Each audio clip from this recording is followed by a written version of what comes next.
ये जो सतनाम आपको मिला है, सतनाम, और इस सतनाम को मिलने के उपरांत आपको सारनाम नहीं मिला और आपकी मृत्यु होगी।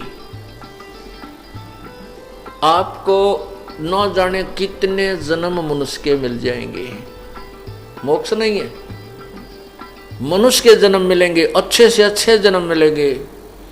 और फिर आपके ये दोनों मंत्रों की कमाई जब समाप्त हो जाएगी, आप फिर सिंपल मैन बनोगे, साधारण व्यक्ति के घर में जन्म होगा। और उस समय ये दयालु परमात्मा फिर आपको अवश्य संभालेगा, आपको 84 लाख योनियों में नहीं जाने देगा, शीघ्र सी नहीं जाने देगा। यानी फिर हम बिल्कुल नहीं सुनेंगे, वो बात है अलग। तो पुण्यात्मा, ये भी कच्चा काम रह जाएगा यदि सतनाम ही प्राप्त हो गया और आपकी मृत्यु होगी। सारनाम योग्य नहीं बने, नखरे करते रहे।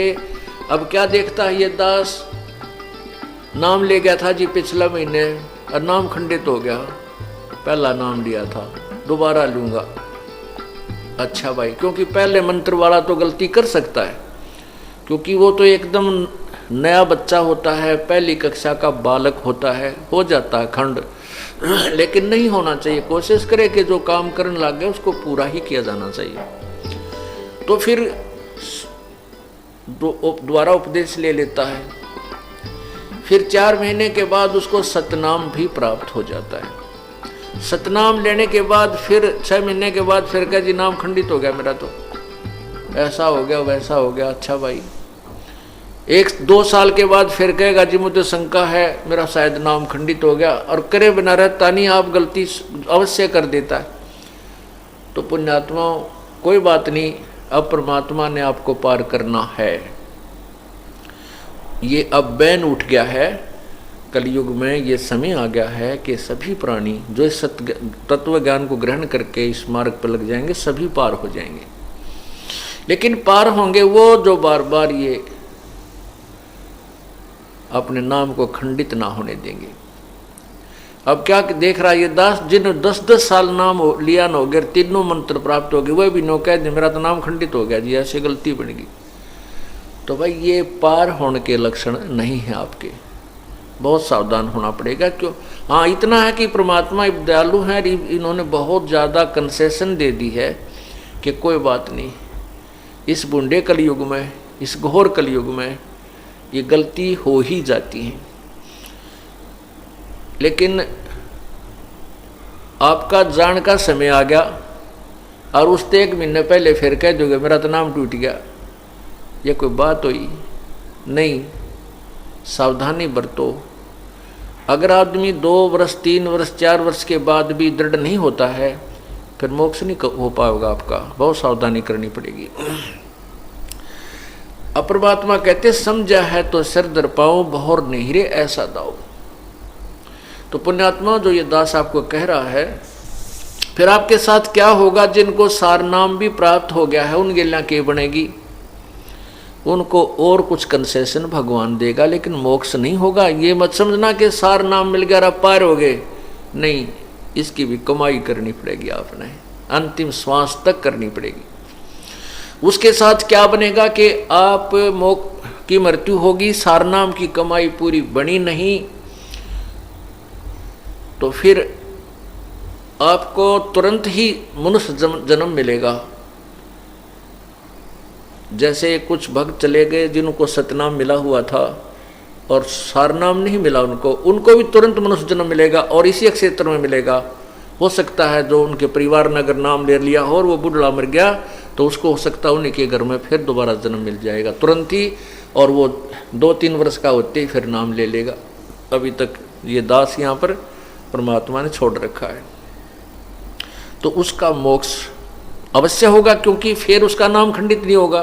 क्यों नहीं होगा? क्योंकि वो छोटा सा बच्चा होगा और उसके घर में पहले से परमात्मा की अमर वाणी चल रही होगी, और उसका नाम खंडित होए कोई ना।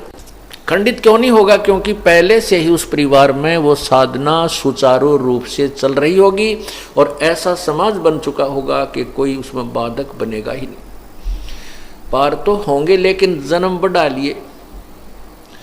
और हो सकता है काल का कुछ अटपटा खेल है। और पुण्यात्माओं, आप ये मत सोचना कि अगले जन्म में देख लेंगे, या भी पेंडिंग नहीं छोड़ना आपके। अगले जन्म में अनुमान आपकी का जन्म दे दे अफ्रीका में, क्योंकि हमारे संस्कार आपस में रले मिले हैं। हिंदू, मुसलमान, सिख और ईसाई कोई भिन्न नहीं है, हम एक पिता की संतान हैं। और ये मजहब धर्म तो अभी बने हैं इस कलयुग में, इससे पहले कोई धर्म मजहब की कोई अलग से व्यवस्था नहीं थी। और तो उस समय हम आपस में एक दूसरे से रले मिले रहे हैं, हमारे संस्कार एक दूसरे में उलझे हुए हैं। आज हम हिंदू घर में जन्म है तो मृत्यु के उपरांत हम हो सकता है किसी मुसलमान के घर जन्म लेंगे, क्योंकि वो पुण्यात्मा से हमारा कोई संयोग हो सकता है, तो वहाँ चले जाएंगे। तो वहाँ फिर कौन समझाओगा आपको इस तत्व ज्ञान को? ऐसे कट्टरपंथी बन गए हैं। तो इस प्रकार आपका बहुत सौभाग्य है कि आपको पहले जन्म हिंदुस्तान में और फिर हिंदू धर्म में। हिंदू धर्म में अभी इतना कट्टरपंथ नहीं आया है जितना कि अन्य धर्मों में प्रवेश कर चुका है। वो तो एक शब्द भी सुनने को तैयार नहीं है। और हिंदू धर्म ने का सभी संतों ने अंडोला बना रखा है। कोई फलाना पंथी, वरना कितने तक गुरुओं के पंथी इस हिंदू समाज के अंदर न्यारे न्यारे बना डाले। पहले तो हिंदुस्तान, दूसरे हिंदू धर्म के अंदर आपका जन्म, और एक विशेष सुविधा सिख धर्म में भी है कि उसमें भी किसी को कोई बाउंडेशन नहीं है, वो जहाँ चाहे अपनी भक्ति ग्रहण कर सकता है। दूसरा सौभाग्य ये है कि जिनको सिख धर्म में जन्म है। और मुसलमान धर्म एक ऐसे कट्टरपंथ बन गया है कि वो तो किसी की बात सुनकर राजी को नहीं।